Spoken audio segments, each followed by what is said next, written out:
आज की ये रैली पाक फौज से हमारी यकजहतियत का इजहार करने के लिए निकाली गई है और हम अपनी पाक फौज के साथ हैं जिन्होंने इस मुश्किल वक्त में हमारी सरहदों को संभाला हुआ है और भारत को मुंह तोड़ जवाब दे रहे हैं और हमारी पब्लिक की सबकी सपोर्ट उनके साथ है। और इस वक्त हमारे जिस भी बॉर्डर पे जो भी हमारा सिपाही भाई हमारे लिए हमें प्रोटेक्ट करने के लिए वहाँ अपनी रातों की नींदें कुर्बान कर रहा है, हमारी उसके लिए भरपूर दुआएं हैं।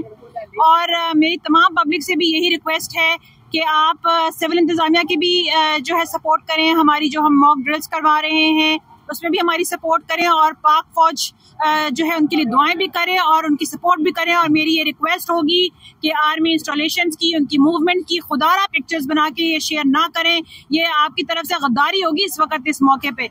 तो इस वक्त बस मैं अपनी तमाम सपोर्ट और प्रेयर्स और तमाम जो है हमारी पाक फौज के साथ हैं। अल्लाह ताला उनका हमिया नासिर हो। कशीदा माहौल में जो जितने भी ड्रोन्स आपने देखा होगा सियालकोट में कोई कैजुअलिटी नहीं हुई। ये जो एयर डिफेंस उनके जो लगाए हुए हैं उन्होंने रडार्स ये उन्होंने उनको जो है मार गिराया था और हमारे यहाँ इस वजह से कोई कैजुअलिटी नहीं हुई। इस वक्त सियालकोट में अमन अमान की बिल्कुल ठीक सूरत हाल है, जिसकी वजह से हमने अपने लिए तो वर्किंग की भी है कि हमारे कैंप्स किधर होंगे, लेकिन जो खुद वहां से करके मतलब इवैक्यूएट करके जाना चाहते हैं अपने रिश्तेदारों की तरफ वो जरूर चले जाएं। लेकिन अभी वो स्टेज नहीं आई है कि हम उनको कहें कि आप रिलीफ कैंप में आए, ये स्टेज नहीं है अभी। Thank you.